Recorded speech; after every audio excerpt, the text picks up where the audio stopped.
Summer వచ్చిందంటే చాలు హైదరాబాద్లో అంతకంటే ఎక్కువ గుర్తొచ్చేది వాటర్ ట్యాంకర్స్. ఈ ఏడాది మే నెలలో ఒక మైండ్ బ్లోయింగ్ రికార్డ్ క్రియేట్ అయింది. జస్ట్ ఒక్క నెలలోనే అక్షరాల 3,36,000 వాటర్ ట్యాంకర్స్ బుకింగ్ జరిగాయట. అయ్య బాబోయ్, Hyderabad metropolitan water supply and sewerage board వారి హిస్టరీలోనే ఇదొక బిగ్గెస్ట్ రికార్డు. రోజుకి యావరేజ్గా 15,000 కంటే ఎక్కువ బుకింగ్స్ వస్తున్నాయంటే వాటర్ బోర్డు మాత్రం కేవలం 12,000 ట్యాంకర్స్ మాత్రమే సప్లై చేయగలుగుతోంది. అంటే రోజుకు 3,000 ట్యాంకర్లు షార్టేజ్ అన్నమాట. అందుకే అపార్ట్మెంట్స్, గేటెడ్ కమ్యూనిటీల వాళ్ళు వాటర్ కోసం గంటల తరబడి వెయిట్ చేయాల్సి వస్తోంది. బోర్వెల్స్ అన్నీ ఎండిపోయాయి, గ్రౌండ్ వాటర్ లెవెల్స్ పాతాళలోకానికి పడిపోయాయి.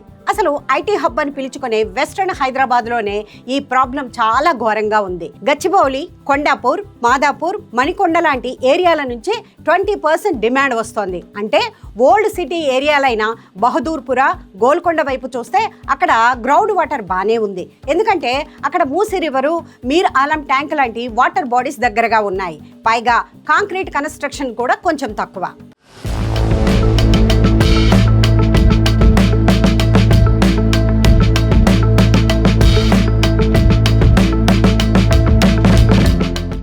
హైదరాబాద్కి ప్రతి ఏటా ఎన్ని ట్యాంకర్ల నీళ్ళు కావాలి?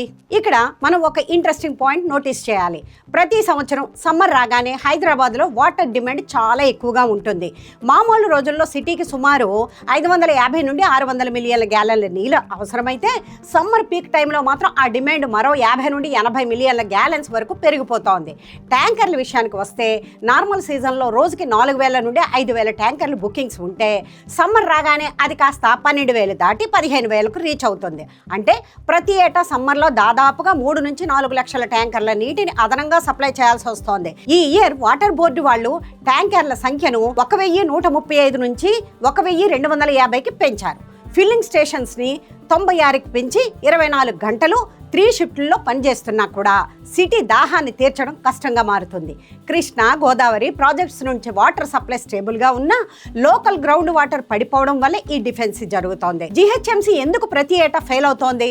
ఇప్పుడు అందరి మైండ్లో వచ్చే క్వశ్చన్ ఇదే. ప్రతి సంవత్సరము ఇదే ప్రాబ్లం రిపీట్ అవుతున్నప్పుడు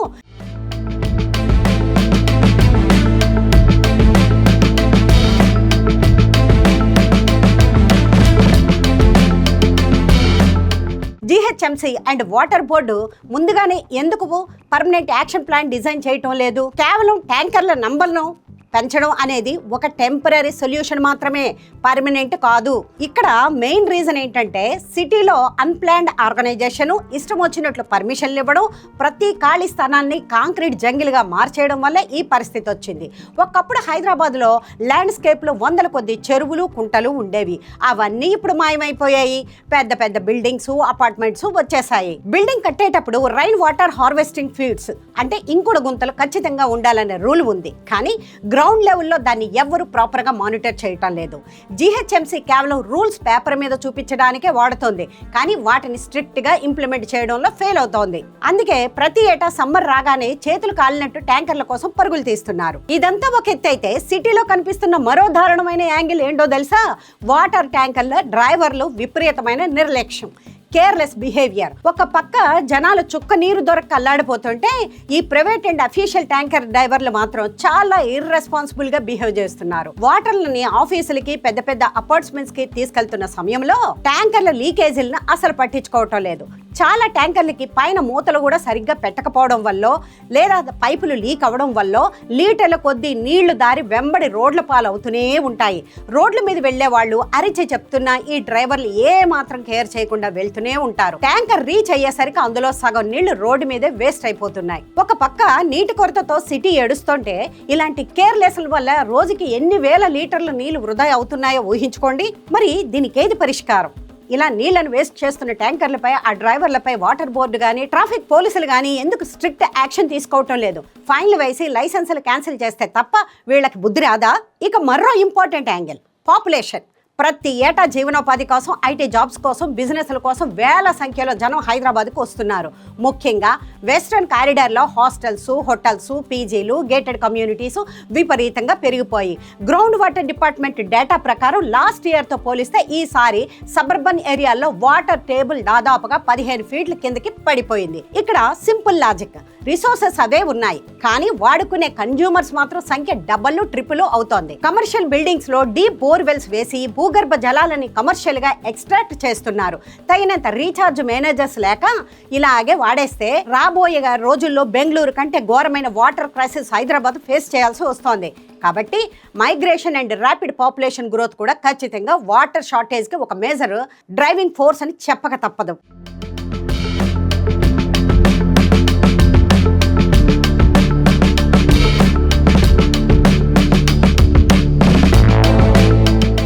సరే, ఇప్పుడున్న సిచ్యుయేషన్లో ఒక బిగ్ హోప్ ఏంటంటే రేవంత్ రెడ్డి గవర్నమెంట్ తీసుకొచ్చిన హైడ్రా. చెరువుల చుట్టూ ఉన్న అక్రమాలను తొలగించి వాటిని పునర్వైభవం తేవడమే ఈ హైడ్రా మెయిన్ టార్గెట్. అయితే ఈ హైడ్రా యాక్షన్ ప్లాన్ ఈ వాటర్ ప్రాబ్లంకి చెక్ పెడుతుందా అంటే లాంగ్ రన్లో ఖచ్చితంగా పాజిటివ్ ఇంపాక్ట్ ఉంటుంది. ఎప్పుడైతే ఎఫెక్ట్ అయిన చెరువులను క్లీన్ చేసి బఫర్ జోన్స్ను ప్రొటెక్ట్ చేస్తారో అప్పుడు న్యాచురల్ వాటర్ ఫ్లో బాగుంటుంది. దీనివల్ల చుట్టుపక్కల ఏరియాల్లో గ్రౌండ్ వాటర్ రీఛార్జ్ స్పీడప్ అవుతోంది. బోర్వెల్స్ మళ్ళీ బ్రతుకుతాయి. కానీ ఇది కేవలం చెరువులను కాపాడడంతోనే ఆగిపోకూడదు. సిటీ మొత్తం మీద కాంక్రీట్స్ కన్స్ట్రక్షన్స్ వల్ల వాటర్ లోపలికి ఇంకిపోకుండా పోతోంది.